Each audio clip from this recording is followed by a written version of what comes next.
लेकिन RH antigen के against में नेचुरली कोई एंटीबॉडी बॉडी में नहीं होता है। RH एंटीबॉडी नहीं होती है। समझ में आया? ब्लड ग्रुप ए है तो एंटीजन ए है तो एंटीबॉडी भी मिलेगा ब्लड में, लेकिन RH एंटीजन के अगेंस्ट में नेचुरल केस में कोई एंटीबॉडी नहीं होती है। नेचुरल केस में समझ में आ रहा है? RH के केस में कोई एंटीबॉडी नेचुरल बॉडी में नहीं होती है। क्यों नहीं होती है? क्योंकि अगर एंटीबॉडी हो जाएगा तो ब्लड जम जाएगा। ठीक है, यहाँ नोट कर लीजिएगा।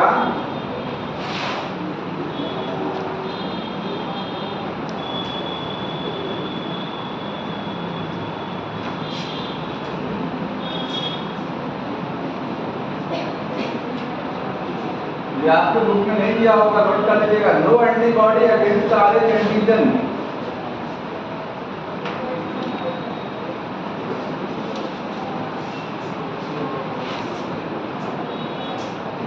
ब्लड में कोई भी एंटीबॉडी RH एंटीजन के अगेंस्ट में नहीं होता है। ठीक है, कुछ विशेष परिस्थितियों में जनरेट हो जाता है, ऐसा नहीं कि RH एंटीबॉडी नहीं होता, होता है, लेकिन नेचुरली हमारी बॉडी में अगर पॉजिटिव ब्लड ग्रुप है तो हमारी बॉडी में कोई RH एंटीबॉडी नहीं होगा। वो डेवलप होता है, वो केस अलग है। ठीक है,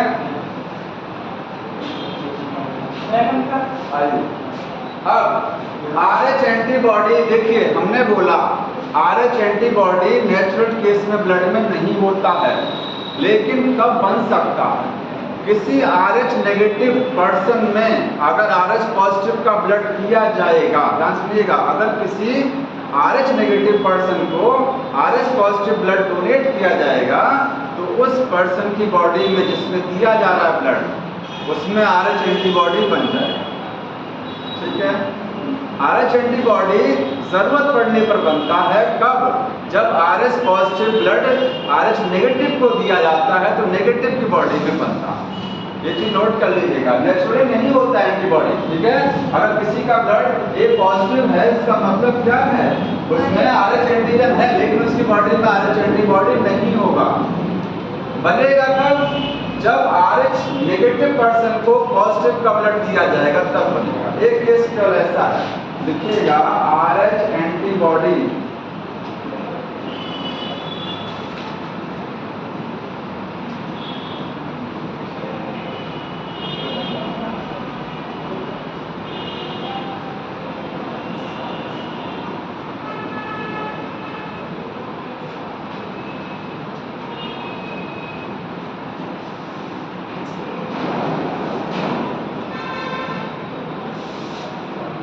RH नेगेटिव पर्सन की बॉडी में अगर कोई पर्सन RH नेगेटिव है, उसकी बॉडी में पॉजिटिव का ब्लड दिया जा रहा है, मतलब ऐसे समझ सकते हैं नेगेटिव वाले को पॉजिटिव का ब्लड चढ़ाया जा रहा है। ठीक है, तो नेगेटिव वाले बॉडी में क्या बनेगा? RH एंटीबॉडी बनेगा। याद रखिए, हमेशा नेगेटिव वाले में बनता है। ठीक है, अब मैं यहाँ ये सारी नोट कर लीजिए, आप नोट किया है। अब देखिए, अगर RH पॉजिटिव है, डोनर क्या है? डोनर RH पॉजिटिव है, रिसिपिएंट क्या है? रिसिपिएंट मतलब जो ब्लड ले रहा है वो RH क्या है? ये भी पॉजिटिव है, कोई समस्या नहीं आएगी, नो प्रॉब्लम, कुछ नहीं होगा। पॉजिटिव वाले को पॉजिटिव का ब्लड दिया जाएगा, कोई दिक्कत नहीं आएगी। क्यों नहीं आएगी? क्योंकि यहाँ भी RH एंटीजन है, वहां भी RH एंटीजन है, दोनों में है। ठीक है, इनको इनका ब्लड दिया जा रहा है तो उनकी बॉडी में क्या है? RH एंटीजन है, ब्लड में पॉजिटिव ब्लड है ना, इसका मतलब एक्स्ट्रा एंटीजन है। इनकी बॉडी में भी तो है, दोनों पॉजिटिव है, कोई समस्या नहीं आएगी। ठीक है, अगर किसी डोनर क्या है? नेगेटिव है, किसी नेगेटिव वाले को नेगेटिव का ब्लड दिया जाता है, एक नेगेटिव पर्सन है, उसका ब्लड नेगेटिव वाले को दिया जा रहा है, तब भी कोई दिक्कत नहीं आएगी, क्योंकि एंटीबॉडी तब बनता है जब RH एंटीजन प्रेजेंट होता है। पहले केस में दोनों जगह RH एंटीजन था, दोनों जगह RH एंटीजन था। ठीक है, तो दोनों बराबर है ना, दोनों अपने आप में बॉस हैं, तो RH एंटीबॉडी नहीं बनेगा। यहाँ क्या है? यहाँ एंटीजन है ही नहीं है भाई। जब एंटीजन ही नहीं है जिसके अगेंस्ट में जिसको देख करके एंटीबॉडी बनती है, तो वही नहीं है तो एंटीबॉडी कैसे बनेगा? एंटीबॉडी कब बनता है? RH एंटीजन के वजह से बनता है। तो कहीं तो RH एंटीजन दिख नहीं रहा है, तो इस केस में नेगेटिव में कभी एंटीबॉडी नहीं बनती है, तो यहाँ पर भी ये ब्लड दिया जा सकता है। ठीक है, RH नेगेटिव का ब्लड, ध्यान से देखिएगा। वो केस समझ में आया? वो केस। तीसरा केस है डोनर, जो ब्लड दे रहा है वो RH नेगेटिव है, और जो ब्लड ले रहा है वो क्या है? RH पॉजिटिव है। अब बताइए, इसमें कोई समस्या? इसमें कोई समस्या नहीं है। ये RH नेगेटिव है, वो RH पॉजिटिव है। नेगेटिव वाले को पॉजिटिव वाले को इनका नेगेटिव ब्लड दिया जा रहा है। इनकी बॉडी में बताइए कोई एंटीजन है? नहीं है ना, RH नेगेटिव है, एंटीजन नहीं है। ठीक है, उनकी बॉडी में RH एंटीजन है, ध्यान सुनिएगा, उनकी बॉडी में RH एंटीजन है, इनका ब्लड दिया जा रहा है। ठीक है, RH एंटीबॉडी बनती है एंटीजन अगर है तो एंटीजन उनके अंदर है, तो इनके ब्लड में तो एंटीबॉडी नहीं बनेगा ना, इनका तो ब्लड दिया जा रहा है। एंटीबॉडी वो बनाता है, बॉडी बनाती है। एंटीबॉडी कौन बनाता है? शरीर बनाता है। ठीक है, तो उनके शरीर में तो पहले से RH पॉजिटिव है, RH एंटीजन है, तो RH एंटीजन जब है तो एंटीबॉडी उनके शरीर में नहीं बनेगा।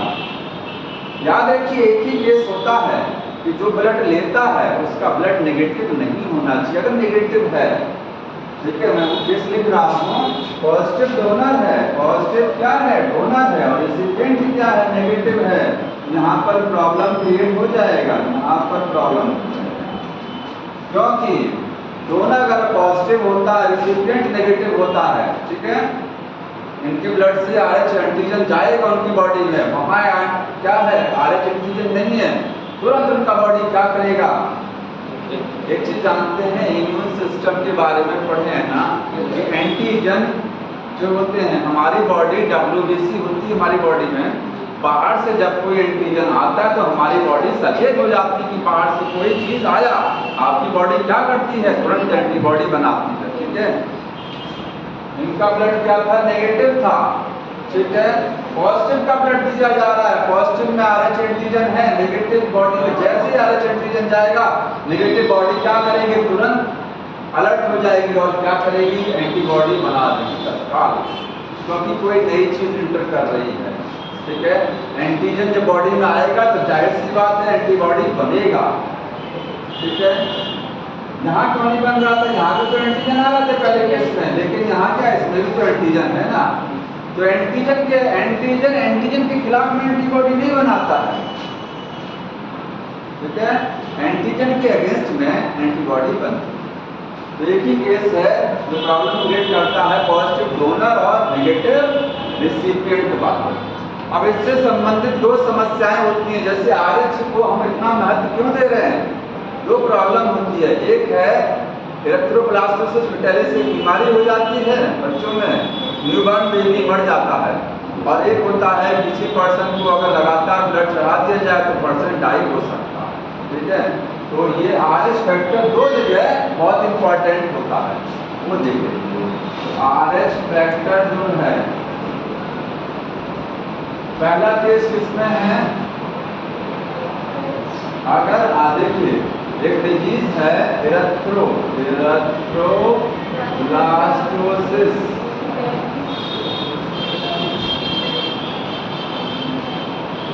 ये बीमारी का नाम है, डिजीज, डिसऑर्डर, बीमारी नहीं है, ये डिसऑर्डर है। इस केस में क्या होता है?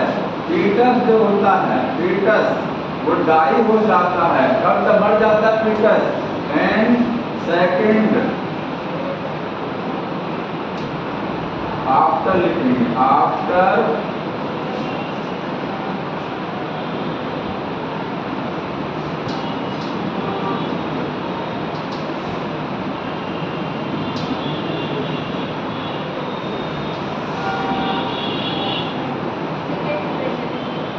पहली प्रेगनेंसी सेफ हो जाती है, पहली प्रेगनेंसी में डाई नहीं करता है, दूसरी प्रेगनेंसी या दूसरी के बाद तीसरी में मैंने लिखा है फीटस डाई इन सेकंड और सब्सिक्वेंट, मतलब उसके बाद वाली, उसमें ये टर्म लिखा गया सेकंड या सब्सिक्वेंट मतलब फर्दर आने वाली प्रेगनेंसी में फीटस क्या हो जाता है, किल हो जाता है। ये केस कब होगा, जब फादर जो होगा, देखिए अगर फादर जो है, फादर में और ये हो गया मदर, ठीक है, यहाँ में मेल फीमेल लिख दे रहा हूँ, मेल है और ये क्या है, फीमेल है, ये RH पॉजिटिव है और ये क्या है, नेगेटिव है। चाइल्ड क्या होगा, हाँ पॉजिटिव, जो फीटस आएगा वो RH पॉजिटिव होगा, ठीक है। फादर है मदर है, पहली प्रेगनेंसी, ये फर्स्ट प्रेगनेंसी हुई, फर्स्ट प्रेगनेंसी। पहली प्रेगनेंसी में कोई समस्या नहीं आती है, नो प्रॉब्लम, कोई प्रॉब्लम क्रिएट नहीं होता है। क्यों नहीं होता है, क्योंकि एक RH पॉजिटिव, ध्यान से देखिएगा, मेल है फीमेल है, पॉजिटिव है, फीमेल क्या नेगेटिव है। बच्चा जो हो रहा है यूट्रस में वो क्या है, RH पॉजिटिव है। जैसे ये है, ये यूट्रस में चाइल्ड है, ये क्या है, RH पॉजिटिव है। और यूट्रस चाइल्ड का जो ब्लड होता है वो मदर के ब्लड से कनेक्ट होता है with the help of the placenta. Placenta की मदद से बच्चा फीटस कनेक्ट रहता है अपनी मदर से, ठीक है। लेकिन ध्यान देना, कभी भी मदर का ब्लड फीटस के ब्लड से मिक्स नहीं होता है। कभी भी मदर का ब्लड फीटस का, जो बच्चा है यूट्रस में, और मदर का ब्लड कभी मिक्स नहीं होता है। जो भी चीजें मदर से फीटस को जानी है वो प्लेसेंटा से जाएंगी, और मदर से और फीटस में जो वेस्ट प्रोडक्ट बन रहा है, बच्चे में जो वेस्ट प्रोडक्ट बन रहे हैं वो निकलते कैसे हैं बाहर, वो प्लेसेंटा से ही बाहर जाते हैं। प्लेसेंटा से मदर के ब्लड में जाएंगे, मदर के ब्लड से बॉडी से बाहर, मतलब दोनों का ब्लड कभी मिक्स नहीं होता है। डिफ्यूजन प्रोसेस के द्वारा ये आदान प्रदान होता है। समझ में आया, समझ रहे हैं चीज को। जैसे ये देखिए, ये फीटस है और ये क्या है, प्लेसेंटा है, और ये मदर का ब्लड, यहाँ क्या है, मदर का ब्लड है, ठीक है।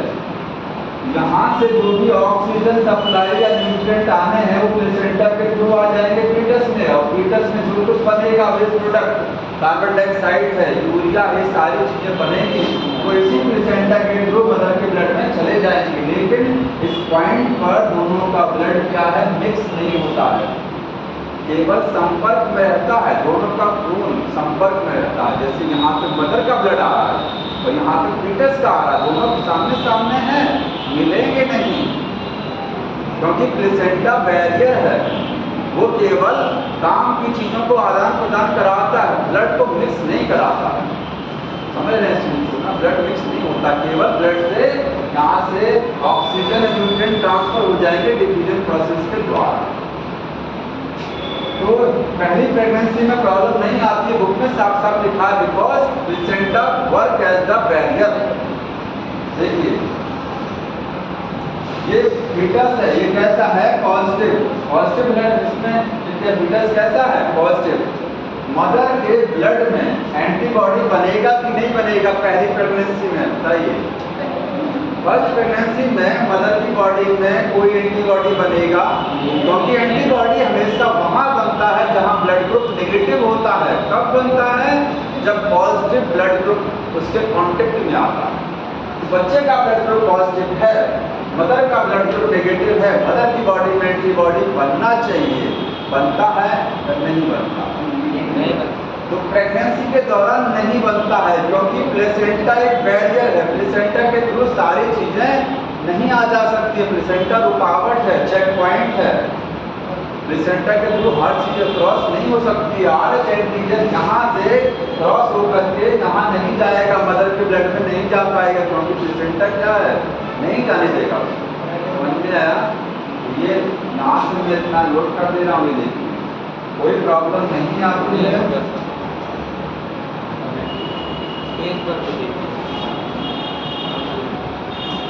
रीजन लिखेंगे, बिकॉज प्लेसेंटा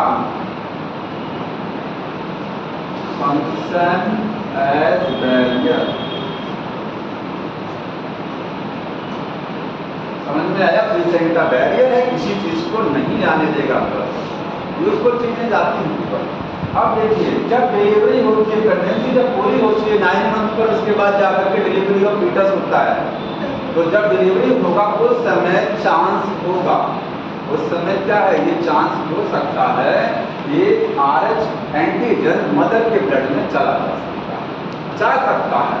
अभी तक तो प्लेसेंटा से बच्चा जुड़ा हुआ था, लेकिन जैसे डिलीवरी होती है तो प्लेसेंटा तो खींच के बाहर आता है, तो जानकारी होगी, प्लेसेंटा बाहर आता है, ब्लड वेसल्स कैपिलरीज रैप्चर होती हैं, खून बहता है, तो हो सकता है कि मदर का ब्लड और फीटस का ब्लड दोनों कांटेक्ट हो जाए। तो जब ब्लड सीधे सीधे कांटेक्ट हो जाएगा तो मदर के ब्लड में एंटीबॉडी बन जाएगी, चांस है, ठीक है, मतलब कांटेक्ट होने के चांस है, कोई जरूरी नहीं है कि कांटेक्ट हो ही जाए। तो डिलीवरी के समय वो चांस बन सकता है। ना लिखेंगे एक चीज, एट द टाइम, बुक में लिखा हुआ है at the time of delivery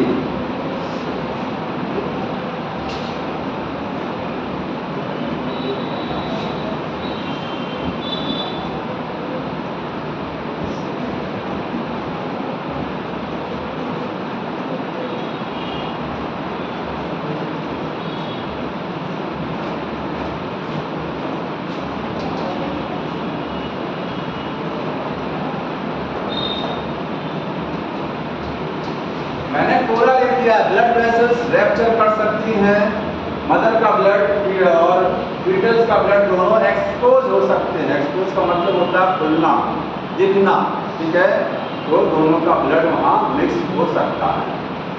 यहाँ लिखा है मे, ठीक है, मे लिखा, लेकर सर्किल कर लीजिए, कंपल्सरी नहीं है। अगर एक्सपोज हो गया, मिल गया, तो मदर की ब्लड में एंटीबॉडी बन जाएगा, ठीक है। यहाँ लिखेंगे एंटीबॉडी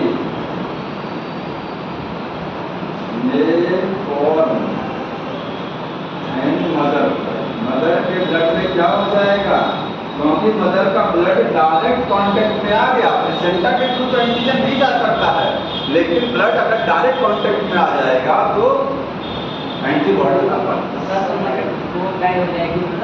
सुन लीजिए, किसके ब्लड में बना है, मदर के ब्लड, किसके अगेंस्ट में बना है, फीटस के अगेंस्ट में, क्योंकि फीटस का ही ब्लड ग्रुप पॉजिटिव में था, ठीक है। अब जब दूसरी प्रेगनेंसी, आगे देखिए, इसके बाद सेकंड प्रेगनेंसी, तो सेकंड जब प्रेगनेंसी होगा तो वही सेम आएगा, RH फीटस कैसा होगा, RH पॉजिटिव, बच्चा फिर से क्या होगा, RH पॉजिटिव, यहाँ पर RH पॉजिटिव रहेगा, ठीक है। RH पॉजिटिव फीटस है, तो देखते हैं पहली बार यहाँ पर भी वही सेम केस होगा कि एंटीजन क्रॉस नहीं करेगा प्लेसेंटा से, नहीं जाएगा, ठीक है। लेकिन ध्यान ये देना है, लेकिन ध्यान समझिएगा, इस प्लेसेंटा से एंटीबॉडी क्रॉस हो सकता है, एंटीजन प्लेसेंटा से नहीं जाता। अगर मदर को कोई बीमारी है, जॉन्डिस है, कोई भी बीमारी है, चाहे वायरल हो चाहे बैक्टीरियल हो, बच्चे पर असर नहीं आता है। क्यों नहीं आता है, क्यों, क्योंकि बच्चे को वही खून मिल रहा है ना, सेम ब्लड तो किसको जा रहा है, कांटेक्ट में आ रहा है ना बच्चे के, लेकिन बच्चा सेफ क्यों बचा रहता है, क्योंकि प्लेसेंटा एक बैरियर है, प्लेसेंटा से कभी भी कोई पैथोजन क्रॉस नहीं करता, कुछ बीमारी छोड़ करके HIV क्रॉस हो जाता है।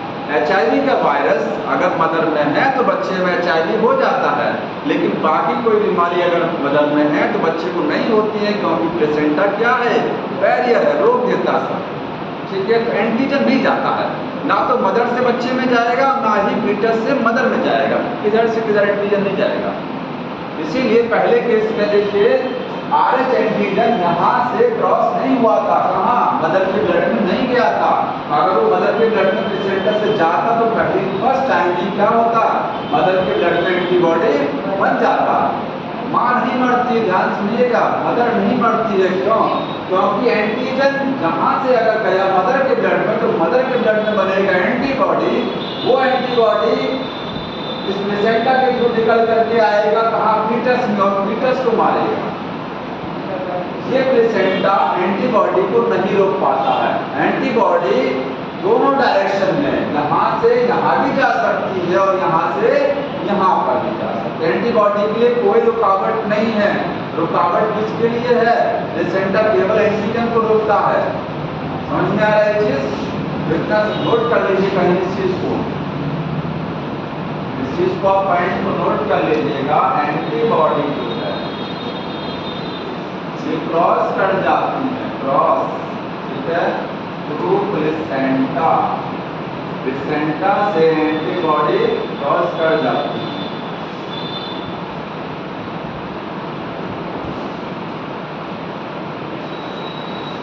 But not antigen, antigen cross नहीं करता। देखिएगा एक्सेप्ट HIV वायरस क्रॉस कर जाता है, ठीक है, HIV वायरस क्रॉस कर जाएगा, एंटीबॉडी निकल जाएगी, इधर से इधर कहीं पर भी जा सकती है।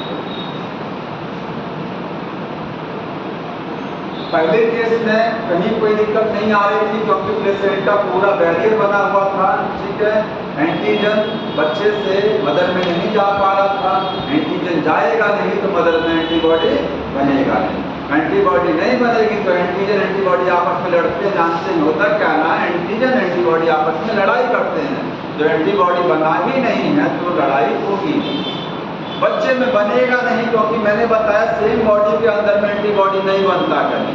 हमारे अंदर RH एंटीजन है तो हमारे अंदर एंटीबॉडी नहीं बनेगा। वो बनता कब है? जब पॉजिटिव एंटीजन वाला ब्लड नेगेटिव को दिया जाता है तो नेगेटिव में बनता है एंटीबॉडी। समझ में आ रहा है? तो दूसरी प्रेगनेंसी जब होती है, सेकंड प्रेगनेंसी, तो वहां पर क्या होता है? ये यूट्रस है, ये फीटस, ये कैसा है? पॉजिटिव रहेगा, ये प्लेसेंटा है।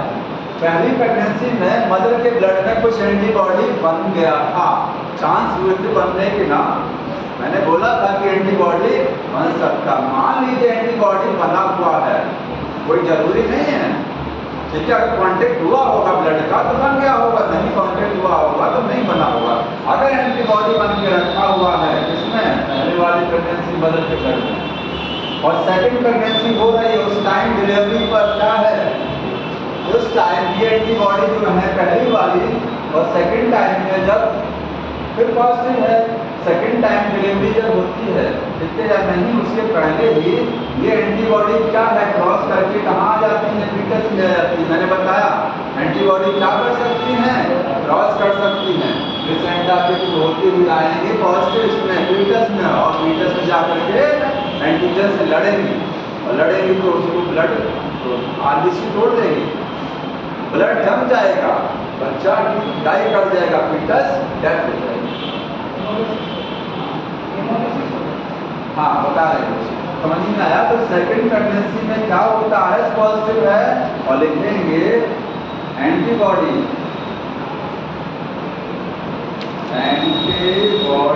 Of first pregnancy. जो पहली प्रेगनेंसी वाली एंटीबॉडी थी वो क्या करेंगी? वो क्रॉस कर जाएंगी, cross through placenta and kill the foetus, foetus को किल कर देंगे। इसी को फीटस मरेगा कैसे? RBC टूटेगा उसका, RBC डाई कर जाएगा। इलेक्ट्रोब्लास्टोसिस का मतलब होता है, इलेक्ट्रो का मतलब RBC, ब्लास्टोसिस का मतलब ब्लास्ट होना, RBC टूटने लगेगी, एंटीजन एंटीबॉडी आपस में फाइटिंग करेंगे तो RBC डिस्ट्रक्ट करेंगे। यानी देखिएगा इस चीज को, इसमें होता क्या है डिसऑर्डर में?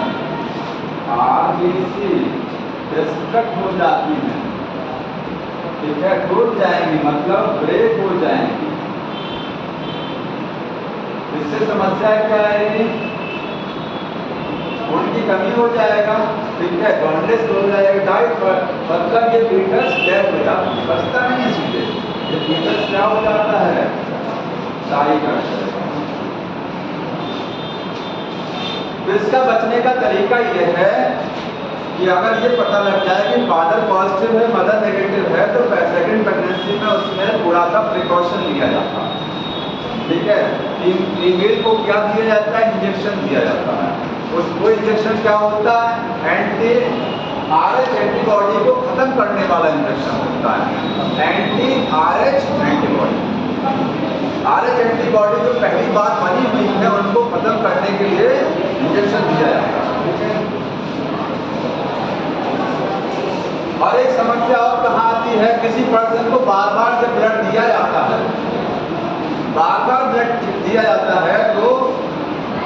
सकता है कि उसमें अगर देखिए अगर पॉजिटिव है, डोनर क्या है पॉजिटिव और रेसिपिएंट क्या है नेगेटिव।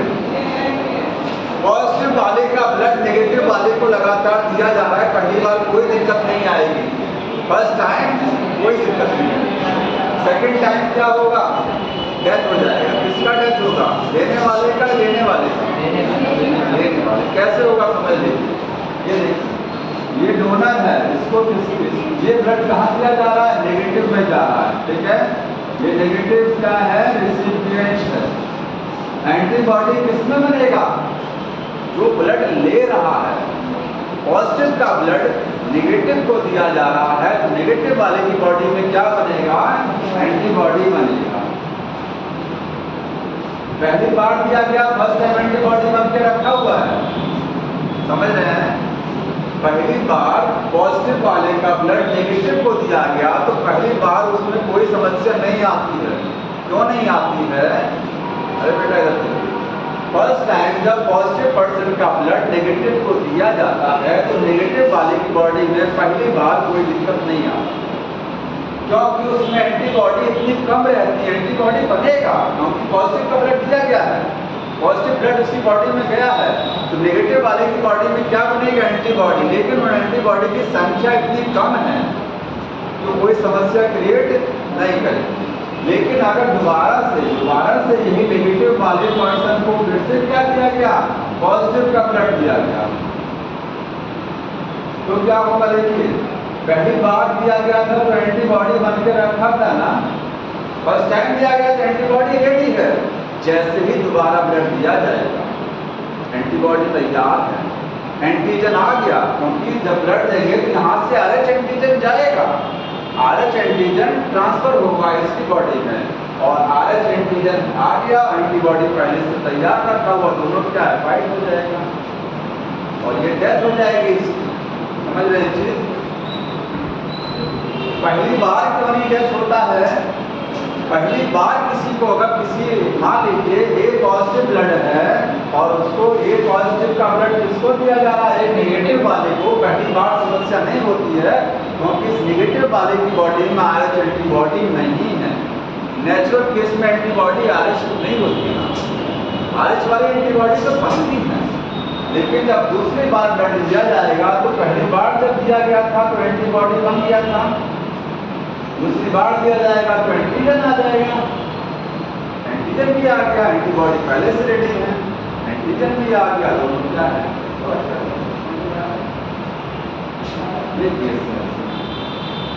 इसके बाद अगला टॉपिक कौन सा है,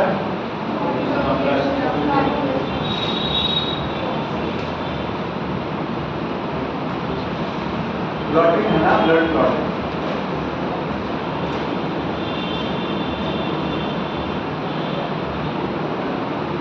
ब्लड क्लॉटिंग का मतलब उनका जमना।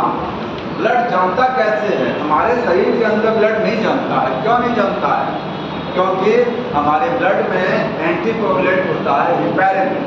क्या होता है, हिपैरिन एंटीकोगुलेंट, जिसकी वजह से ब्लड नहीं जमता।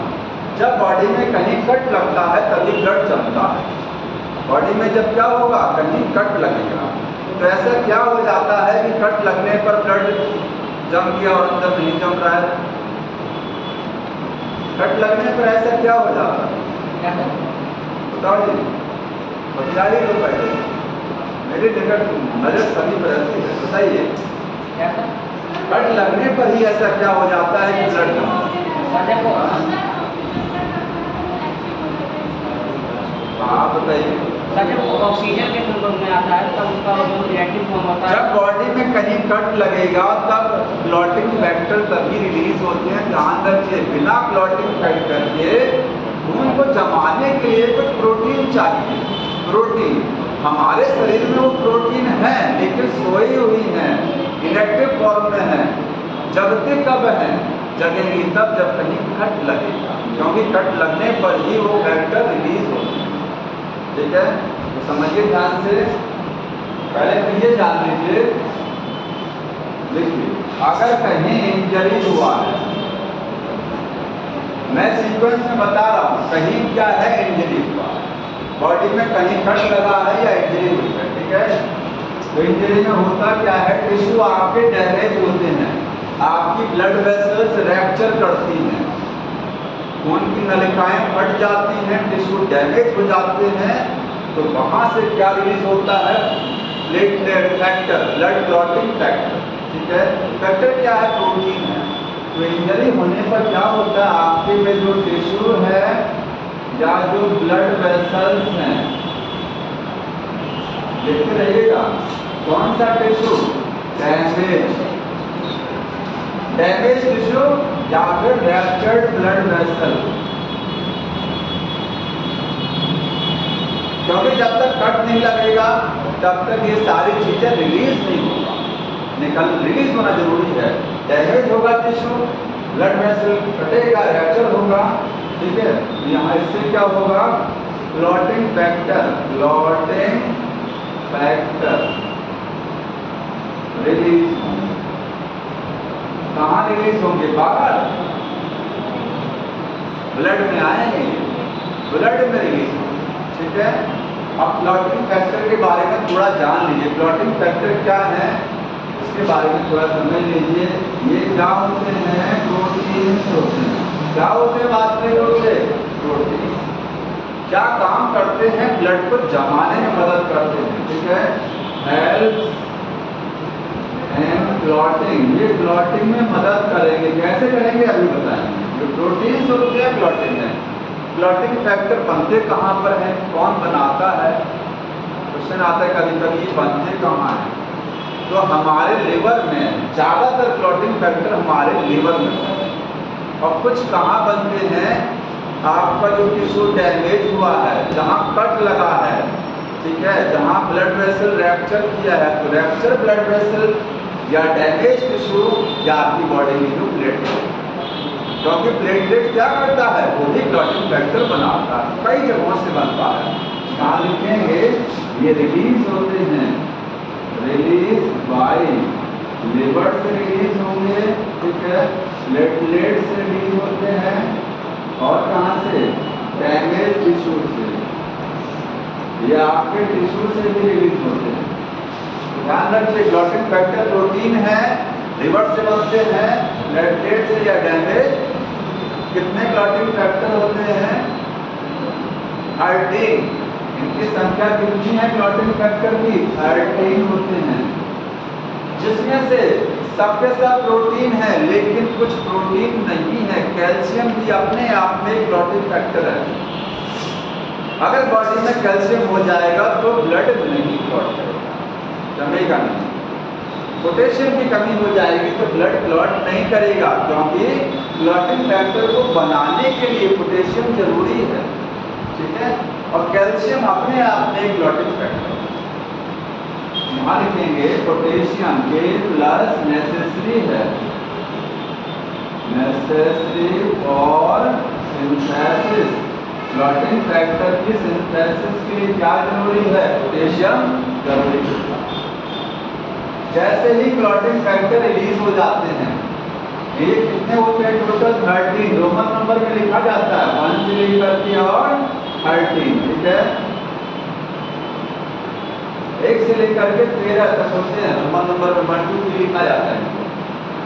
ये रिलीज हुआ, अब क्या होगा, आपके ब्लड में एक प्रोटीन है, आपके ब्लड में एक प्रोटीन है, उसका नाम क्या है, फाइब्रिनोजन। हम जब प्लाज्मा पढ़ा रहे थे तो आपको बताया था ब्लड में 3 प्रोटीन होती हैं, फाइब्रिनोजन 4 होती है, एल्बुमिन, ग्लोब्यूलिन, फाइब्रिनोजन, प्रोथ्रोम्बिन। जो लास्ट में 2 बताया था मैंने, कौन सा, प्रोथ्रोम्बिन और फाइब्रिनोजन, इनका काम यहाँ समझिए। ठीक है, आपके ब्लड में प्रोटीन है फाइब्रिनोजन। ये प्रोटीन कैसी है, इनएक्टिव है, सोई हुई है। ठीक है, ये इनएक्टिव है, इनएक्टिव, और कैसी है, सॉल्युबल है, मतलब ब्लड में घुलनशील अवस्था में है। फाइब्रिनोजन ब्लड में डिसॉल्व स्टेट में होती है, इनएक्टिव होती है। ये एक्टिव कैसे होती है, ये एक्टिव होगा फाइब्रिन में बदलेगा। मतलब मैं बता रहा हूं कि ब्लड कैसे क्लॉट करता है, जब आपकी फाइब्रिनोजन प्रोटीन इनएक्टिव फॉर्म में जो है वो जब एक्टिव हो जाएगी तो फाइब्रिन बन जाएगा, तो ब्लड जम जाएगा। ठीक है, हाइड्रोजन से क्या कन्वर्जन हो रहा है? फाइब्रिन। ठीक, फाइब्रिन कैसी है? इनसॉल्युबल है, इनसॉल्युबल अघुलनशील है। ठीक है, इनसॉल्युबल है और ये एक्टिव है। ये कैसी होती है? एक्टिव। ये इनएक्टिव है, वो एक्टिव।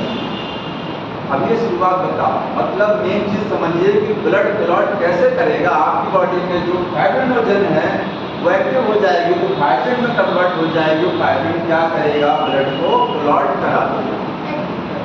हाँ, बता रहे हैं, वही तो समझना एक्टिव कैसे होता है। पहले इतना समझते, अब ये समझिए जो फाइब्रिन है ये क्या करेगा?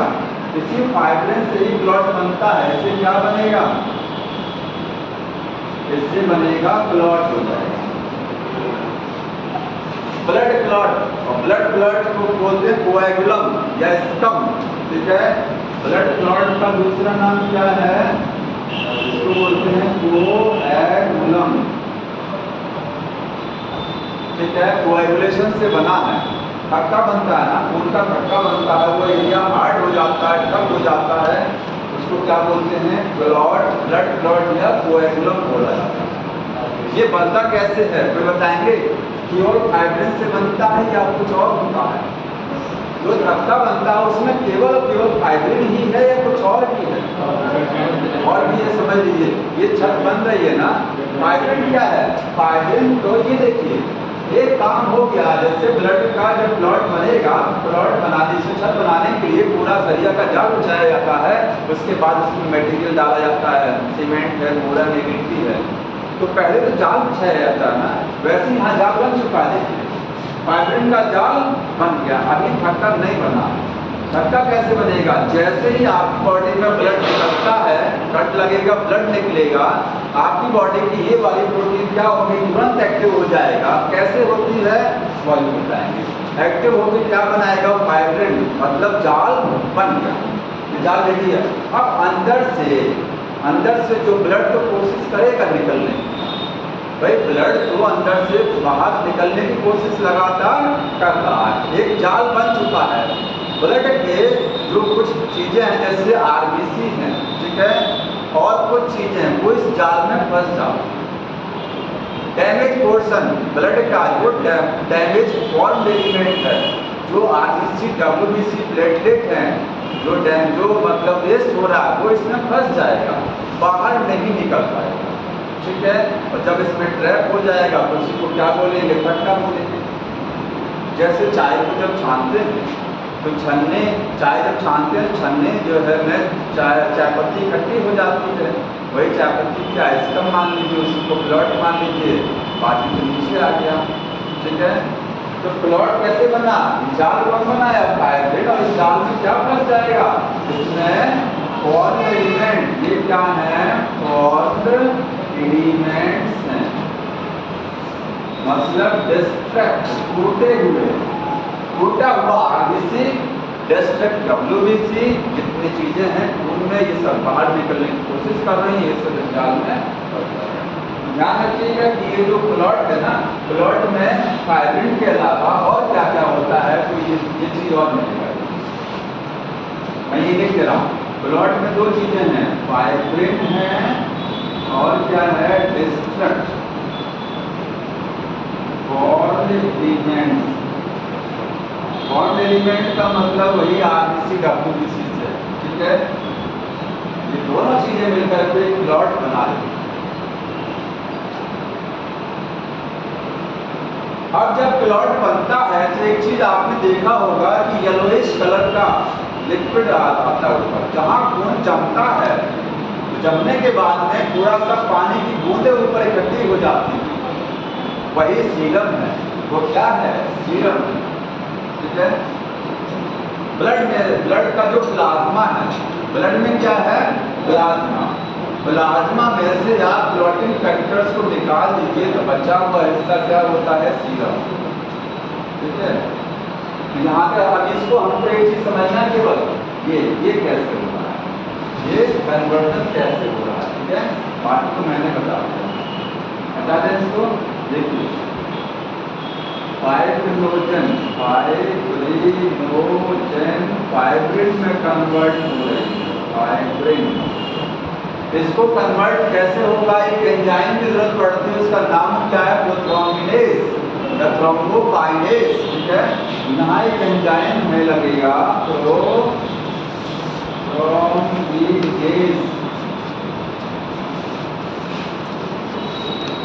एंजाइम का नाम क्या है, प्रोथ्रोम्बिनेज, जैसी को बोलते हैं थ्रोम्बोकाइनेज। थ्रोम्बोकाइनेज ये एंजाइम इनएक्टिव रहता है, ध्यान रखिएगा। ये इनएक्टिव है, ये क्या है, इनएक्टिव है, ठीक है। ये एक्टिव है। फाइब्रिन क्या है, एक्टिव प्रोटीन है। ये इसमें बदलती है कैसे, जब प्रोथ्रोम्बिनेज बनेगा। प्रोथ्रोम्बिनेज एंजाइम एक्चुअली में इनएक्टिव होता है, और जब एक्टिव होता है थ्रोम्बोकाइनेज बनाएगा। क्या बनाएगा, थ्रोम्बोकाइनेज। तो ये प्रोथ्रोम्बिनेज एंजाइम क्या करेगा, इसको कन्वर्ट कराएगा, ठीक है। ये एंजाइम मैंने बोला इनएक्टिव रहता है, क्या रहता है, इनएक्टिव, ठीक है। तो ये प्रोथ्रोम्बिनेज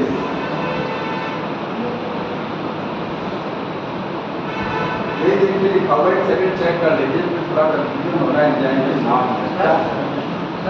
हाँ, अगर बाहर से कोई एंटी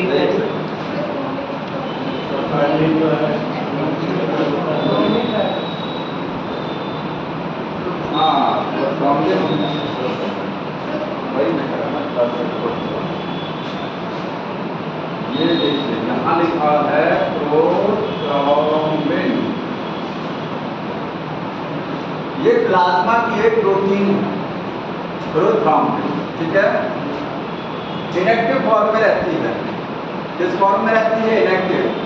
तो यहाँ फ्लो हटा दीजिए, आप इसको सीधे थ्रोम्बिन लिख लीजिए, फ्लो भी नहीं है, थ्रोम्बिन है। थ्रोम्बिन, ठीक। ये थ्रोम्बिन बनाने कैसे बनेगा, ये जब थ्रोम्बिन रहेगा तभी तो ये कन्वर्ट होगा। थ्रोम्बिन कैसे बनेगा, तो थ्रोम्बिन बनता किससे, देखिए प्रोथ्रोम्बिन। प्रोथ्रोम्बिन से क्या बनेगा, थ्रोम्बिन बनता है। ये कहाँ से बनेगा, आपके ब्लड में क्या क्या होता है, ये आपके ब्लड में मिलेगा। ध्यान सुनिएगा, आपके ब्लड में ये रहता है, इसमें कन्वर्ट नहीं हो पाता है। क्यों नहीं हो पाता है, क्योंकि ये चाहिए, ठीक है। ये कब बनता है, जब कहीं बॉडी में कट लगता है तब ये बनता है, और उसके पहले ये बनता है, ठीक है। थ्रोम्बिन, थ्रोम्बिन कैसे बनेगा, प्रोथ्रोम्बिन से बनेगा थ्रोम्बिन। आपके ब्लड में दो चीजें हैं, देखिए आपके ब्लड में मैंने बताया था प्रोथ्रोम्बिन, याद करिए फिर से, 4 प्रोटीन के नाम, एल्बुमिन, ग्लोबुलिन और प्रोथ्रोम्बिन और फाइब्रिनोजेन। आपके ब्लड में ये दोनों चीजें हैं। जैसे बॉडी में कहीं कट लगता है तुरंत क्लॉटिंग फैक्टर रिलीज होते हैं, ठीक है। वो क्लॉटिंग फैक्टर क्या करते हैं, प्रोथ्रोम्बिन को पहले किसमें कन्वर्ट करेंगे, थ्रोम्बिन में। यहाँ पर लिख रहे हैं क्लॉटिंग फैक्टर, किसकी मदद से होगा, ये क्लॉटिंग फैक्टर्स की मदद से होगा, ठीक है। और थ्रोम्बिन जब बन जाएगा, थ्रोम्बिन क्या करेगा, फाइब्रिनोजेन को फाइब्रिन में बदल देगा। ये भी रिएक्शन किसकी वजह से हो रही है, क्लॉटिंग फैक्टर। यहाँ पर भी कैल्शियम की जरूरत पड़ रही है, यहाँ पर भी कैल्शियम की जरूरत पड़ रही है, ठीक है। मतलब पहले ये वाली रिएक्शन होगी, इसके बाद ये वाली। जब तक ये नहीं बनेगा तब तक ये कन्वर्जन नहीं होगा। ये है कैस्केड मैकेनिज्म। ब्लड क्लॉटिंग क्या है, जैसे सर एंटी इंफ्लेमेटरी प्रोटीन अगर बाहर से किसी बॉडी को प्रोवाइड किया तो बॉडी में उसका रिएक्शन कैसा होगा। एंटी हिस्टैमिन बाहर से दिया जाए, ब्लड हिस्टैमिन क्या करता है, ब्लड को क्लॉट होने से रोकता है। एंटी हिस्टैमिन क्या करेगा, ब्लड को जमा देगा, तुरंत ब्लड क्लॉट हो जाएगा शरीर के अंदर ही। अगर क्योंकि एंटी हिस्टैमिन क्या करेगा, हिस्टैमिन को वीक कर देगा, निष्क्रिय कर देगा, ठीक है। जो ब्लड को जमने से रोकता है आपके शरीर में, वो इनएक्टिव हो जाएगा, तो ब्लड क्लॉट कर जाएगा शरीर के अंदर। वो वेनमस स्नेक होता है जिसके अंदर एंटी हिस्टैमिन होता है, जिसमें वेनमस के अंदर पेट वाइपर होता है, हाँ, उसके अंदर होता है एंटीकोगुलेंट होता है, उसको एंटीकोगुलेंट बोलते हैं। इसलिए जब फाइट करता है तो वहाँ ब्लड क्लॉट नहीं होता थोड़े समय के लिए, क्योंकि वो क्या है, उसके सलाइवा में एंटीकोगुलेंट जो उस जगह में थोड़े समय के लिए ब्लड को जमने से रोक देता है। ठीक है, अब एक चीज समझिए, ब्लड क्लॉटिंग क्या है? कैस्केड मैकेनिज्म है। कैस्केड समझते हैं? मैं लिख दे रहा हूं, जो ब्लड क्लॉटिंग है कैस्केड, कोई बताएंगे क्या है ये कैस्केड? उसमें लिखा है क्या? कैस्केड का मतलब होता है एक स्टेप के बाद अगर दूसरा स्टेप चालू हो जाता है, दूसरे के बाद तीसरा, ठीक है, सीरीज में कोई चीज इसकी अगर ये कन्वर्जन नहीं होगा, ये इसमें नहीं बदलेगा तो क्या ये इसमें बदलेगा? नहीं। ठीक है, इस स्टेप के बाद में अगला स्टेप ये चलता है, ये है कैस्केड, सीरीज में चलता है। ठीक है, और कुछ इसमें बचा हुआ है नहीं ना? देखिए अगला टॉपिक लिम्फ हुआ।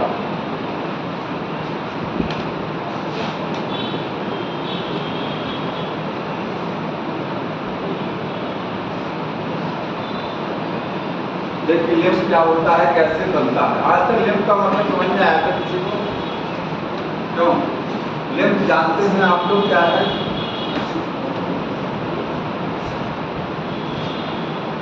हिंदी में क्या बोलते हैं लिम्फ को? लसिका। क्या बोलते हैं? लसिका। ठीक है, लिम्फ एक ब्लड का, देखिए लिम्फ ब्लड का ही एक पार्ट है, इसको हम लोग टिश्यू फ्लूइड बोलते हैं। क्या बोलते हैं इसको? Tissue fluid. इसका दूसरा नाम है टिश्यू फ्लूइड। एक नाम इसका और है इंटरस्टिशियल फ्लूइड। इंटरस्टिशियल फ्लूइड है टिश्यू फ्लूइड या इंटरस्टिशियल फ्लूइड। इसको समझने के पहले ये चीज जान लीजिए, आपकी बॉडी जो है, हमारी बॉडी में ब्लड कभी भी डायरेक्ट टिश्यू के कांटेक्ट में नहीं आता। ये चीज जान रहे हैं? ब्लड को जो भी ब्लड हमारे टिश्यू को क्या देता है? दो चीजें देता है। ऑक्सीजन देगा, ब्लड हमारी बॉडी को क्या देता है?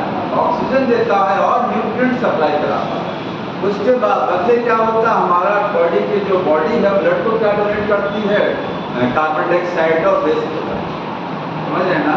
तो आपकी बॉडी में जो ब्लड है वो किसकी मदद से आता है? आर्टरी की मदद से आएगा।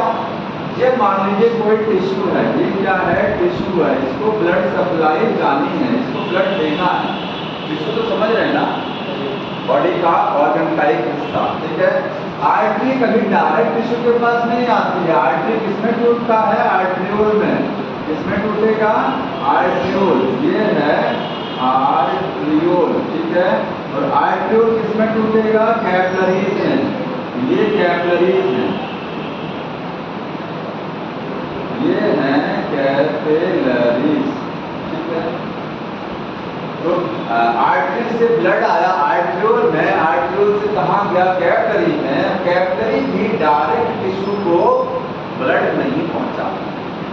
ठीक है, ब्लड डायरेक्ट नहीं जाता है। ब्लड जो भी चीज ला रहा है वो दूर से ही दे देता है, वो डायरेक्ट नहीं जाता है कभी टिश्यू के पास।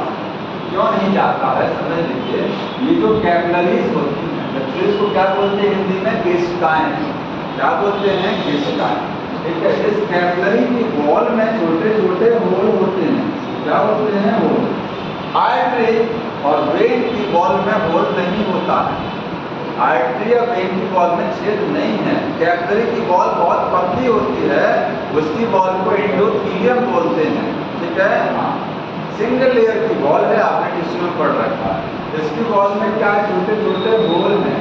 ठीक, ये टिश्यू यहाँ पर ब्लड सप्लाई जानी है, यहाँ पर जो ब्लड आ रहा होता है उस ब्लड में से जो चीजें साइड में छोटी हैं वो तो बाहर निकल जाती हैं, कैपिलरी से बाहर निकल जाती हैं। कहाँ आ जाएंगी? यहाँ पर आ जाएंगी, इस एरिया में आकर के इकट्ठा हो जाएगा। ठीक है, और जिन चीजों का साइज बड़ा है वो कभी कैपिलरी के होल से बाहर नहीं निकल पाती, कैपिलरी से बाहर निकल।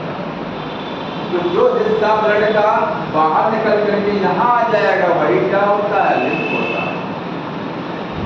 लिम्फ कहीं बनता नहीं है अलग से कि शरीर में खून कहीं से बन के आ रहा है। ब्लड तो आपकी बोन मैरो में बनता है। ब्लड कहाँ बनता है? Bone marrow. लेकिन लिम्फ बोन मैरो में नहीं बनेगा। लिम्फ एक तरीके से कहिए कि रक्त का ही, खून का ही एक हिस्सा है। खून का ही एक हिस्सा। जैसे मान लीजिए आप चाय बना रहे हैं तो उसमें सब कुछ मिला दिया आपने। जब चाय को छानते हैं, छानने के बाद में जो चाय नीचे एक्चुअल में आपकी छन करके वो क्या लिम्फ है। और जब उसमें सब कुछ मिला हुआ है, चाय पत्ती वगैरह सब कुछ मिला हुआ है, ठीक है, वो क्या है? ब्लड। तो उसी का एक हिस्सा तो फिल्टर होके आया, समझ गया? यहाँ पर ब्लड में से ब्लड का जो हिस्सा फिल्टर होकर के मतलब निकल करके कहाँ से? कैपिलरी से बाहर आ जाएगा, उसी पार्ट को क्या बोलते हैं? लिम्फ। ठीक है, अब हमको समझना है कि इस ब्लड कैपिलरी से क्या क्या चीजें बाहर आ जाती हैं या लिम्फ में क्या क्या होता है। ठीक है, तो देखिए मैं यहाँ एक चीज लिख रहा हूँ, लिम्फ इज लिम्फ कंटेन, बताइए क्या क्या होगा। या पहले तो लिखेंगे lymph is part of blood. Blood का ही एक क्या है? हिस्सा है। ब्लड का एक पार्ट है। That filter through blood capillary, जो ब्लड कैपिलरी से क्या हो जाता है? फिल्टर हो जाता है। कहाँ पर? Eight tissue. टिश्यू पर जा करके वो ब्लड कैपिलरी से फिल्टर हो जाएगा और इकट्ठा हो जाएगा कहाँ? टिश्यू। टिश्यू के बीच में जो जगह, सेल के बीच में जो जगह होती है उसको क्या बोलते हैं? इंटरस्टिशियल फ्लूइड बोलते हैं। यहाँ पर जो स्पेस होगा, स्पेस में जाकर के वो इकट्ठा हो जाएगा, इसी को बोलते हैं टिश्यू फ्लूइड। टिश्यू के अंदर मिलने वाला फ्लूइड, क्योंकि टिश्यू बनता किससे है? ग्रुप ऑफ द सेल से बनता है। तो सेल के बीच में जो जगह है उसमें इकट्ठा हो, स्पेस को बोलते हैं इंटरस्टिशियल स्पेस। इसमें जो लिक्विड रहेगा इंटरस्टिशियल फ्लूइड या टिश्यू फ्लूइड, टिश्यू के अंदर मिलने वाला। समझ में आया? अब क्या क्या होगा इस लिम्फ में वो समझना है। तो बताइए सोच करके कि लिम्फ में क्या क्या होगा, क्या क्या चीजें फिल्टर होकर के टिश्यूज में आ जाएगा, स्पेस में। आरबीसी कभी नहीं आएगा, ध्यान रखिएगा। आरबीसी का साइज बड़ा होता है, आरबीसी क्रॉस नहीं कर पाती हैं, ब्लड में ही बनी रहती हैं, आरबीसी लिम्फ में नहीं रहती हैं। डब्ल्यूबीसी आएगा, आएगा। डब्ल्यूबीसी की एक बहुत बड़ी खासियत, जैसे ट्रेन में जब जाते हैं तो अगर थोड़ी सी जगह है तो जो लोग स्मार्ट होते हैं अपने आप को ऐसे ऐसे करके निकाल ले जाते हैं, बॉडी को मोड़ करके फ्लेक्सिबल बना करके।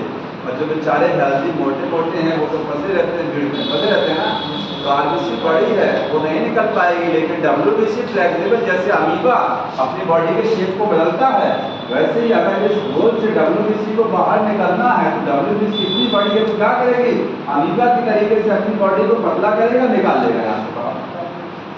अमीबा की तरीके से बॉडी को फ्लेक्सिबल करके पतला करके देखिए बाहर हो गया, इसको डायापेडेसिस बोलते हैं। डब्ल्यूबीसी में कौन सा मूवमेंट होता है? Amoeboid movement. हमारी बॉडी में कोई सेल का नाम बताइए जो अमीबा की तरीके से मूव करती है, जो अमीबा की तरीके से मूव कर सकती है। डब्ल्यूबीसी होती है मैक्रोफेजेस। ठीक है, अमीबॉइड मूवमेंट एक ही सेल में होता है हमारी बॉडी में, डब्ल्यूबीसी। नोट कर लीजिएगा इस चीज को, कहीं नोट कर लीजिएगा। डब्ल्यूबीसी जो होती है, डब्ल्यूबीसी में कैसा है? अमीबॉइड मूवमेंट होता है, ये मूव कर जाती हैं, इसी को बोलते हैं डायापेडेसिस। ये टर्म इंपॉर्टेंट है, डायापेडेसिस, amoeboid movement in the WBC. WBC रहेगा, पहली चीज क्या हो गया आपका? डब्ल्यूबीसी। सारा डब्ल्यूबीसी नहीं होगा, ध्यान रखिएगा, सारा डब्ल्यूबीसी क्रॉस होकर नीचे नहीं जाएगा। ठीक है, ऐसे समझिए, ये ब्लड जा रहा है, देखिए ये ब्लड किसमें जा रहा है? कैपिलरी में जा रहा है। इसमें छोटे छोटे क्या हैं? कैपिलरी में होल बने हुए हैं। ठीक है, तो इसमें ब्लड जा रहा है आगे, इस तरीके से चल रहा है कैपिलरी में। यहाँ से कुछ चीजें क्या है? यहाँ नीचे आ जाती है स्पेस में। टिश्यू के बगल टिश्यू, ये यहाँ पर क्या है टिश्यू हो गया, टिश्यू और ब्लड कैपिलरी के बीच में जो जगह है उसमें कुछ चीजें आ रही। तो कुछ WBC, देखिए यहाँ मोस्ट WBC लिखेंगे आ जाएगा, इसके बाद में RBC नहीं आएगा, प्लेटलेट नहीं आ पाता, ध्यान रखिएगा प्लेटलेट कभी लिम्फ में नहीं मिलते हैं, ठीक। और क्या होगा न्यूट्रिएंट, और प्लाज्मा का मैक्सिमम हिस्सा चल जाएगा, वाटर आ सकता पूरा, वाटर आ जाएगा, मिनरल्स आ जाएंगे, ठीक है, हाँ सब कुछ आ जाएगा। केवल क्या नहीं आता वो ध्यान रखना आपको, यहाँ से प्लेटलेट, RBC और बड़ी वाली प्रोटीन, ये 3 चीजें नहीं आएगा, 3 चीजें नहीं होती। मैं इसको आपको ज्यादा कंफ्यूजन मत करिए, इसको ऐसे लेके रहा हूँ फिर से ये सर फैट कैपिलरी इसके द्वारा जाता है नहीं? हाँ क्या करें, फैट किसमें फैट आएगा, फैट आएगा, मैं यहाँ साफ साफ लिख दे रहा हूँ, देखिए लिम्फ इक्वल टू, लिम्फ में इक्वल टू बोलेंगे ब्लड में से अगर क्या निकाल दीजिए, ब्लड माइनस क्या क्या हटा दीजिए, blood minus RBC comma platelet large protein, ये 3 चीजें ब्लड में से निकाल दीजिए, बचा हुआ हिस्सा क्या है, ब्लड में से अगर इन चीजों को हटा दिया जाए तो बचे हुए हिस्से को क्या बोल देते हैं, लिम्फ।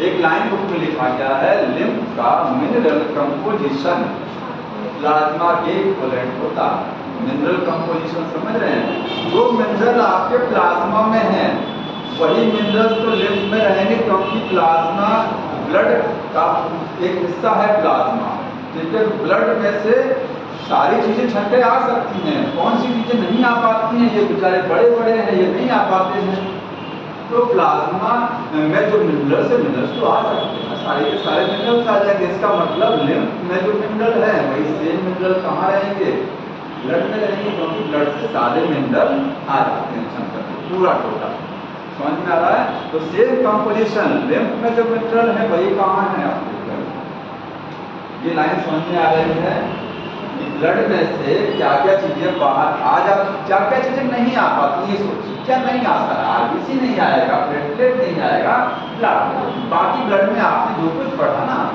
सब आ जाएगा, WBC आ जाएगा, फैट आ जाएगा, कार्बोहाइड्रेट, प्रोटीन, सब कुछ वाटर आ जाएगा, समझ में आ जाएगा। अब लिम्फ का फंक्शन क्या होता है, तो लिम्फ जो है, एक चीज और समझिए, देखिए यहाँ पर लिम्फ में WBC बहुत ज्यादा होता है, ठीक है, WBC ज्यादा है ब्लड के कंपेरिजन।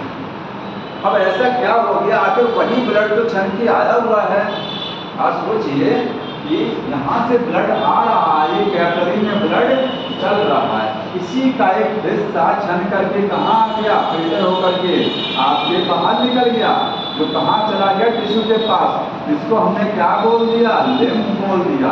हम कह रहे हैं कि इसमें WBC जो होता है वो लेस होता है, लेस, लेकिन इस लिम्फ में WBC क्या होता है, बहुत ज्यादा, मोर होता है।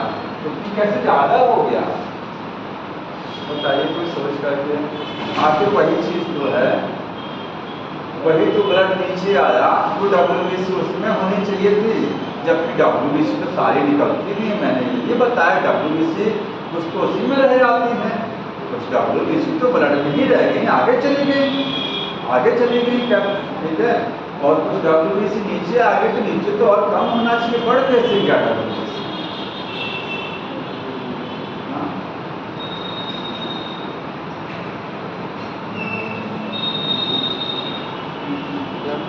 नहीं समझ में आएगा।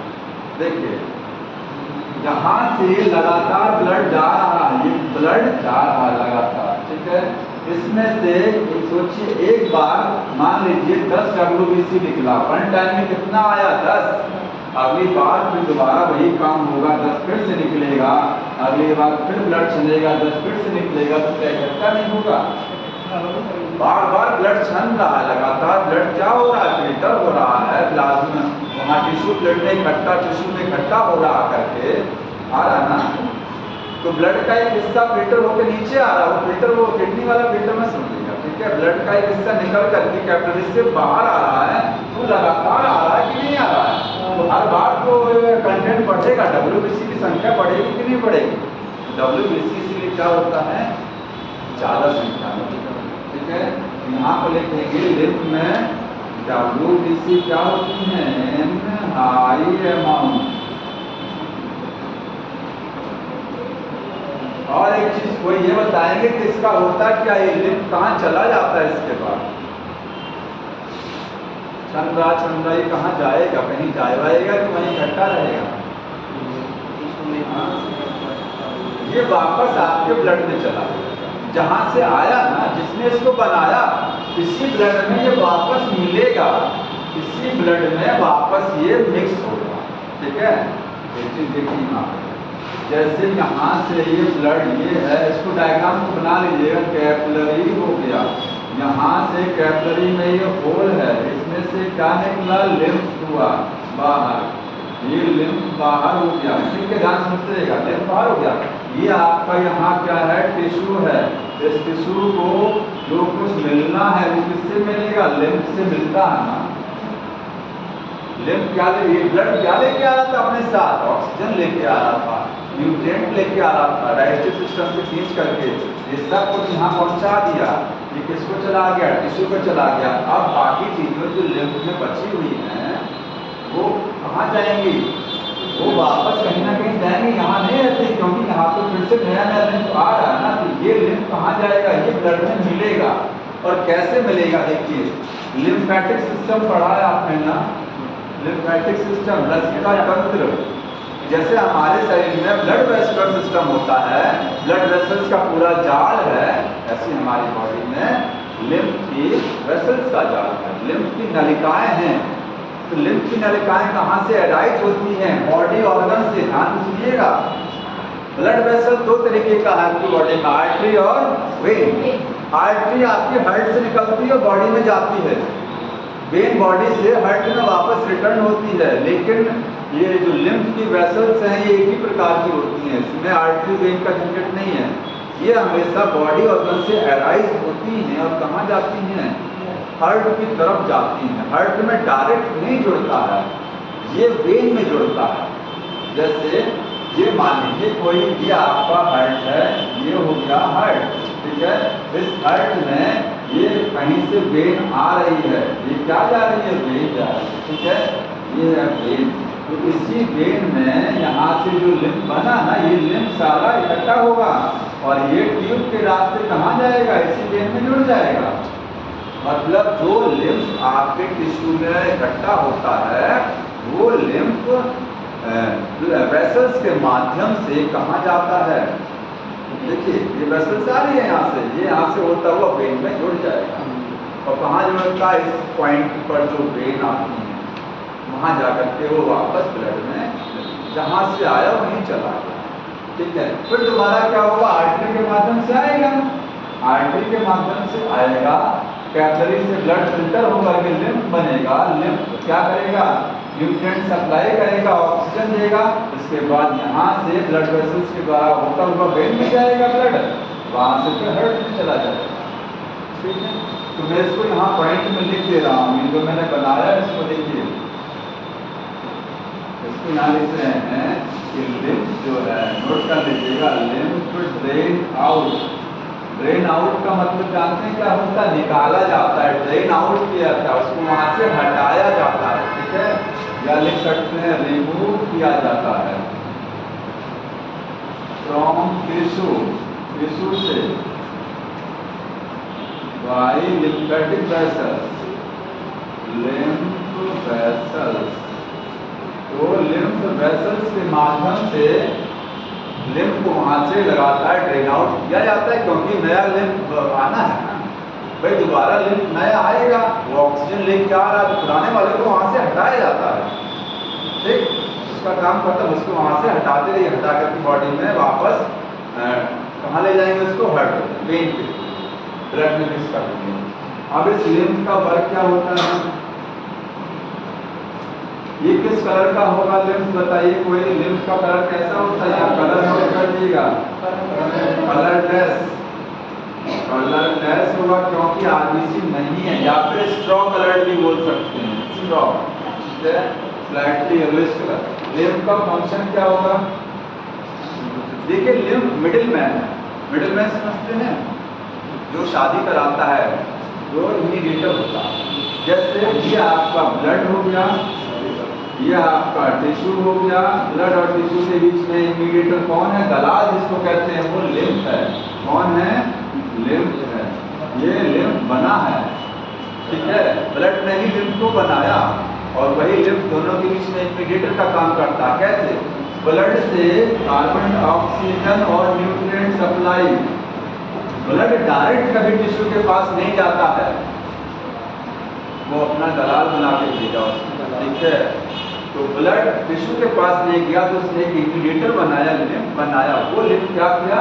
यहाँ से ऑक्सीजन न्यूट्रिएंट लेकर के यहाँ पहुँचाया टिश्यू में, और टिश्यू में जो वेस्ट प्रोडक्ट बना, कार्बन डाइऑक्साइड और यूरिया, ये वेस्ट प्रोडक्ट है ना, ये कहाँ जाएंगे? ब्लड में मिलते हैं, ये वापस ब्लड में मिलते हैं, लेकिन डायरेक्ट नहीं मिलते हैं। ये कहाँ जाते हैं? पहले लिम्फ में मिलते हैं, फिर लिम्फ से ड्रेन आउट किया जाता है, इस लिम्फ को बाहर यहाँ से निकाल करके ब्लड में मिला दिया जाता है। लिम्फ में पहुंचेगा, वो लिम्फ ट्यूब के रास्ते आपके ब्लड में वापस मिलेगा जाकर, ठीक है। तो ये मिडिलमैन होता है। लिम्फ का फंक्शन क्या होता है? ऑक्सीजन एंड न्यूट्रिएंट सप्लाई कराएगा। देखिए सप्लाई तो टिश्यू को ऑक्सीजन न्यूट्रिएंट देगा, और दूसरा फंक्शन रिमूव पर आएगा, रिमूव CO2 एंड यूरिया।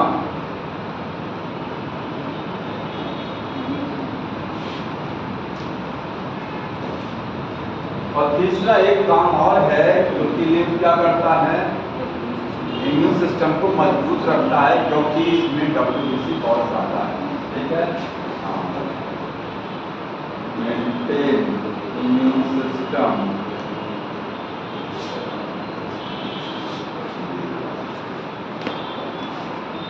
आपकी बॉडी में अगर कहा जाए लिम्फेटिक सिस्टम जो होता है, लिम्फेटिक सिस्टम उसके कितने पार्ट होते हैं? लिम्फेटिक सिस्टम में लिम्फ की वेसल्स होती हैं, लिम्फ होता है, इसकी होती है लिम्फ नोड, ठीक है।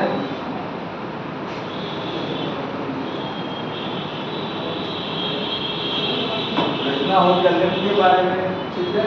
और कुछ इसमें दिया हुआ है? ज़्यादा परिचय नहीं है।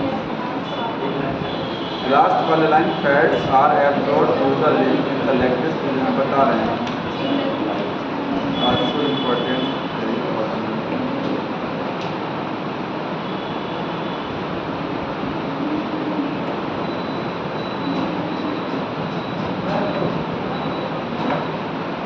ये बोल रहा है कि लिम्फ का एक फंक्शन और लिखा गया है, आप नोट कर लीजिएगा लास्ट वाली लाइन। लिम्फ और फैट जो होता है आपकी बॉडी में, जो फैट है, आपने डाइजेस्टिव सिस्टम में पढ़ा होगा, ये जो आपकी स्मॉल इंटेस्टाइन होती है, उसमें फिंगर लाइक स्ट्रक्चर होती है, उनको क्या बोलते हैं? माइक्रोविली। क्या बोलते हैं? माइक्रोविली। वो माइक्रोविली क्या करते हैं? एब्जॉर्ब करते हैं, जो आपके आंतों में भोजन पच गया है, डाइजेस्ट हो गया, उसको एब्जॉर्ब करने का काम करते हैं। तो प्रोटीन है और कार्बोहाइड्रेट वो आसानी से एब्जॉर्ब हो जाता है, प्रोटीन और कार्बोहाइड्रेट आसानी से, लेकिन फैट का एब्जॉर्प्शन आसानी से नहीं होता है, क्योंकि फैट वाटर में इनसॉल्युबल होता है। वही मैंने सर पहले ही कहा, फैट वाटर में इनसॉल्युबल होता है, तो फैट का एब्जॉर्प्शन आसान नहीं है, क्योंकि फैट को ध्यान दीजिएगा, ये आपका माइक्रोविली बना किससे है? सेल से बना है। सेल मेम्ब्रेन होती है ना, तो यहाँ से फैट जो है आसानी से क्रॉस नहीं हो पाता है, इसलिए फैट को क्या है? फैट को लिपिड लिम्फ की जो वेसल्स होती हैं, इनके द्वारा एब्सॉर्ब कराया जाता है, ठीक है। तो लिम्फ वेसल का एक काम और नोट कर लीजिएगा, absorption of fat in the intestine में फैट का एब्जॉर्प्शन कराना। और उस लिम्फ वेसल्स का नाम क्या होगा? लैक्टेल्स। उसको क्या बोलते हैं? लैक्टेल्स, ठीक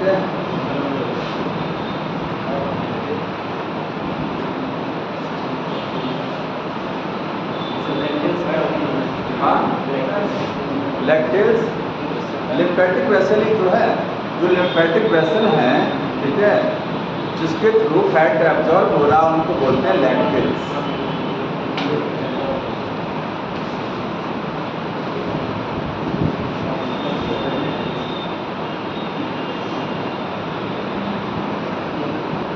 सर्कुलेटरी पाथवे थोड़ा सा और देख लीजिए, सर्कुलेटरी पाथवे आगे। हाँ बताइए। ब्लड कैप देखिए है, हाँ उसमें ब्लड 3% होगा ना, क्या कह रहे हैं? ब्लड कैपेसिटी है उसमें ब्लड 3% होगा और उसमें 17% होगा। ब्लड कैपिलरी में ब्लड जैसे एक दिन में 30 लीटर खून बनाता है, हाँ तो 3% जो ब्लड कैपेसिटी है, 3% ब्लड आएगा तो कितने में जाएगा? नहीं, हम ये कह रहे हैं जैसे ब्लड का ही एक हिस्सा लिम्फ होता है, ब्लड का ही एक पार्ट क्या होता है, लिम्फ होता है। तो आप जैसे जितना ब्लड चल रहा है उसका 100% लिम्फ नहीं बनता है, जितना ब्लड जा रहा है उसका, क्योंकि आप खुद सोचिए ब्लड जो है, इधर देखिए, जैसे 20 ml का ब्लड जाता है 20 ml, तो 5 ml ऑक्सीजन देता है केवल टिश्यू को, 15 ml का ऑक्सीजन आगे बढ़ा देता है ना। ऐसे ही सारा ब्लड जो है टिश्यू ब्लड में नहीं जाता है, सारे ब्लड से लिम्फ नहीं बनता, उसके एक हिस्से से बनता है। तो जितना सर्कुलेट हो रहा ब्लड, उसका एक हिस्सा लिम्फ होगा, थोड़ा सा, ज़्यादा नहीं होगा। वही कह रहे हैं ना, 3%। ब्लड सर्कुलेशन का मतलब हमारी बॉडी में जो ब्लड है ये क्या करता है, पूरी बॉडी में सर्कुलेट होता रहता है। सर्कुलेट क्यों होता है? क्योंकि बॉडी में ऑक्सीजन और न्यूट्रिएंट को एक जगह से दूसरी जगह पहुंचाना है। ऑक्सीजन कहाँ है आपकी बॉडी में? लंग्स में आती है, वहाँ से पूरी बॉडी में सर्कुलेट करना है। और न्यूट्रिएंट कहाँ आते हैं? एलिमेंट्री कैनाल में एब्जॉर्ब होते हैं, वहाँ से पूरी बॉडी में सर्कुलेट। तो अगर कहा जाए सर्कुलेशन की नीड क्या है, तो बॉडी में न्यूट्रिएंट को और गैसेस को एक प्लेस से दूसरे प्लेस पर पहुंचाने के लिए या वेस्ट प्रोडक्ट को पहुंचाने के लिए सर्कुलेशन जरूरी है। सर्कुलेशन कितने टाइप का होता है? दो, एक होता है ओपन सर्कुलेशन और दूसरा क्या है? क्लोज। ठीक है, ये समझना है कि ओपन सर्कुलेशन क्या है। ओपन का मतलब blood never flow in the blood vessel, blood कभी भी ब्लड वेसल में फ्लो नहीं करेगा। बताइए, तो बताइए कहाँ फ्लो करता है? ओपन स्पेसेस में। जैसे नदी में पानी बह रहा है, रिवर में बह रहा है, तो जो रिवर का एरिया है वो आप साइनस समझते। साइनस का मतलब होता है ओपन स्पेस। ठीक है, ओपन स्पेस में ब्लड फ्लो करता है। यहाँ पर लिखेंगे ओपन में क्या है? ब्लड जो है फ्लो एंड साइनस। ठीक है, और यहाँ ब्लड कहाँ फ्लो करेगा? क्लोज में एंड ब्लड वेसल्स में। ये सबको पता है, लेकिन आप देखिए ओपन का एग्जांपल, अगर कहा जाए मोस्ट ऑफ द इनवर्टिब्रेट है क्लोज सर्कुलेटरी सिस्टम और ओपन होता है। ओपन ज्यादातर इनवर्टिब्रेट में ओपन होता है, कुछ इनवर्टिब्रेट ऐसे हैं जिसमें क्लोज है। ठीक है, तो ओपन आपको कहाँ देखने को मिलेगा? मैं लिख रहा हूँ इन मोस्ट इनवर्टिब्रेट, ज्यादातर इनवर्टिब्रेट में मिलेगा ओपन। ठीक है, किस इनवर्टिब्रेट में नहीं होता? जहाँ नहीं होगा वहाँ क्लोज होगा, जहाँ नहीं होगा वहाँ सीधी सी बात है क्लोज होगा। क्या कोई इनवर्टिब्रेट ऐसा भी है जैसे जिसमें क्लोज है? तो अभी बता रहे, क्लोज वाला कहाँ मिलेगा? इन मोस्ट ऑफ वर्टिब्रेट, ज्यादातर वर्टिब्रेट में क्लोज मिलेगा। अब एक्सेप्शन हर जगह है, एक्सेप्शन हर जगह है। अब ओपन का एक्सेप्शन देख लीजिए। ठीक है, यहाँ लिखेंगे एक्सेप्ट, मतलब इस इनवर्टिब्रेट में क्लोज होगा। ठीक है, बताइए एनिलिडा, एनिलिडा में कैसा होगा? क्लोज होगा कि नहीं होगा? एनिलिडा, एनिलिडा क्या है? इनवर्टिब्रेट है, वर्टिब्रेट है, इनवर्टिब्रेट है। तो एनिलिडा में आपको क्या मिलेगा? मैंने लिखा, देखिए ओपन यहाँ मिलेगा, एक्सेप्ट में लिखा हूँ एनिलिडा, एनिलिडा में क्लोज होता है। और बताइए आर्थ्रोपोडा, इसके बाद एलिडा के बाद आर्थ्रोपोडा। आर्थ्रोपोडा में टोटल आर्थ्रोपोडा ओपन है, टोटल, कोई एक्सेप्शन नहीं है। मोलस्का में आ जाइए, मोलस्का में सिफेलोपोड, जिसमें ऑक्टोपस आता है। सिफेलोपोडा का मतलब जिसके सिर पर पैर के नुमा संरचना होती है, सिफेलोपोडा एक क्लास है। इसमें ऑक्टोपस आएगा तो उसमें क्या है, क्लोज है, ठीक है। यहाँ लिखेंगे एलिड्स हो गया और सिफेलोपोड्स। और बताइए कहाँ क्लोज मिलेगा। इसके बाद कौन सा, इकाइनोडर्मिटा पूरा ओपन है, इकाइनोडर्मिटा में ओपन है। और उसके बाद हेमिकॉर्डेटा उसमें ओपन है। कॉर्डेटा में आ जाइए तो कॉर्डेटा में यूरोकॉर्डेटा और सिफेलोकॉर्डेटा। यूरोकॉर्डेटा में क्या है, ओपन, यूरोकॉर्डेटा में ओपन है, लेकिन सिफेलोकॉर्डेटा में क्लोज है। हम क्या समझ रहे हैं, हम ये समझ रहे हैं कि इन्वर्टिब्रेट देख रहे हैं ना, कि कौन कौन से इन्वर्टिब्रेट में क्या है, क्लोज है। ये दो इन्वर्टिब्रेट ध्यान रखिए, इनमें क्या है, क्लोज है। इन दोनों में क्या होता है, आप नोट कर लीजिएगा, इनमें होता है क्लोज, ठीक है। अच्छा बताइए, प्लेटीहेलमिन्थ, एसके हेलमिन्थ ब्लड होता ही नहीं है हमने।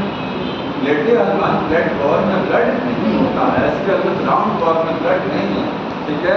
एलिडा में वर्टिब्रेट में कैसा, क्लोज। कौन सा वर्टिब्रेट ऐसा है जिसमें ओपन होता है, तो देखिए यूरोकॉर्डेटा, कॉर्डेटा है ना, मैं वर्टिब्रेटा नहीं, इस बार यहाँ कॉर्डेटा है, वर्टिब्रेटा सब में है, वर्टिब्रेट में सब में है। मोस्ट आप यहाँ लिखता हूँ कॉर्डेट। कॉर्डेट में कैसा होता है, सी फॉर कॉर्डेट, सी फॉर फ्लूस। अब कॉर्डेट में जब आप पढ़ते हैं तो पढ़ते हैं यूरोकॉर्डेटा, सिफेलोकॉर्डेटा, ठीक है। इसके बाद fishes, amphibia, birds, reptile, bird में होता है। यहाँ पर कॉर्डेट में ध्यान रखिएगा, जो यूरोकॉर्डेटा है, यूरोकॉर्डेटा है, यहाँ पर क्या होता है, इसमें ओपन होता है, यहाँ पर होता है, ठीक है। बाकी सब जगह क्या है, क्लोज। ये दो एक्सेप्शन ध्यान रखते हैं आप, ठीक। हर्डमानिया यही तो है यूरोकॉर्डेटा, ये इसको यूरोकॉर्डेटा हर्डमानिया से स्प्लिट बोलते हैं, इसको ट्यूनिकेट भी बोला जाता है। आप इसको लिख सकते हैं, क्या है ये और ट्यूनिकेट, ट्यूनिकेट। तो ट्यूनिकेट में ओपन सर्कुलेटरी सिस्टम है, लेकिन ट्यूनिकेट क्या है, कॉर्डेटा। इसके बाद देखिए एक चीज और समझ लीजिए, सर्कुलेटरी सिस्टम दो टाइप का है, ओपन और क्लोज हो गया। अगर वैसे कहा जाए तो ब्लड सर्कुलेटरी सिस्टम और लिम्फ, एक होता है ब्लड सर्कुलेशन, एक क्या है लिम्फ। तो अगर मैं बोलूँ कि blood circulatory system, blood circulatory system कितने हिस्से बताइए इसके, इसके कितने पार्ट, क्या किसने पढ़ते हैं ब्लड नहीं, वो तो टाइप वो अलग चीज है, ये तो ओपन और क्लोज इसका टाइप है। मैं बोल रहा हूँ ब्लड सर्कुलेटरी सिस्टम में कितने पार्ट, क्या क्या होता है सर्कुलेटरी सिस्टम में। तो आप बोलते हैं कि सर्कुलेटरी सिस्टम में ब्लड पढ़ते हैं, हम लोग क्या पढ़ेंगे, ब्लड होता है।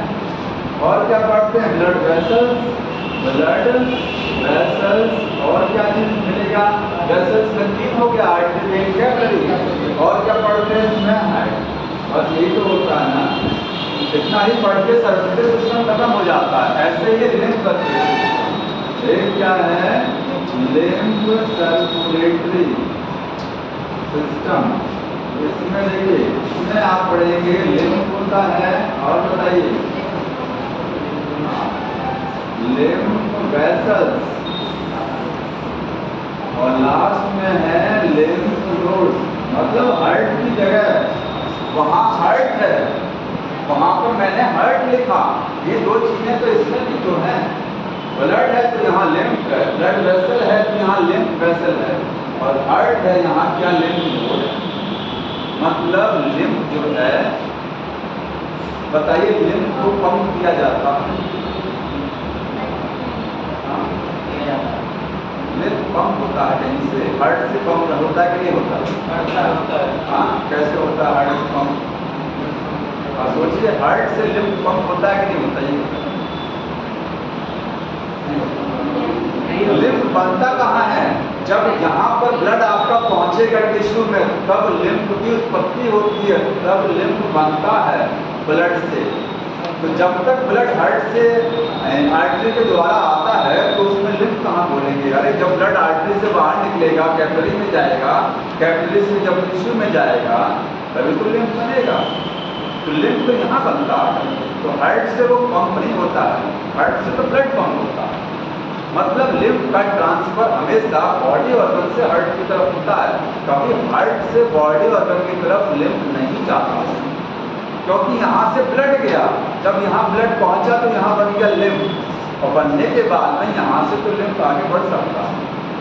बॉडी ऑर्गन से लिम्फ का ट्रांसपोर्ट होता है किसकी तरफ? हार्ट की तरफ। डायरेक्ट नहीं होता है, पहले वो जा करके लिम्फेटिक वेसल से होता हुआ कहाँ जाएगा?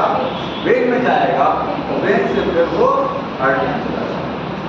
ठीक है, तो जैसे ही वो वेन में मिल गया तो लिम्फ का अस्तित्व खत्म। लिम्फ तब तक लिम्फ रहता है जब तक वो अपनी फ्लो में चलता है। ध्यान सुनिएगा, लिम्फ जब तक लिम्फ रहता है तब तक कहाँ फ्लो करता है? वो लिम्फ वेसल में। जैसे ही वो ब्लड वेसल में चला गया तो लिम्फ नहीं रह जाएगा, उसका तो विलय हो गया, वो तो कहाँ हो गया? डिजॉल्व हो गया जाकर के। लिम्फ कहाँ रह गया? लिम्फ तब तक लिम्फ बोलेंगे जब तक वो लिम्फ वेसल तक फॉरवर्ड होगा। ठीक है, तो आगे क्या पढ़ के आएंगे इसके बाद? हार्ट वाला पढ़ के आइएगा, बहुत इंटरेस्टिंग चीज़ है।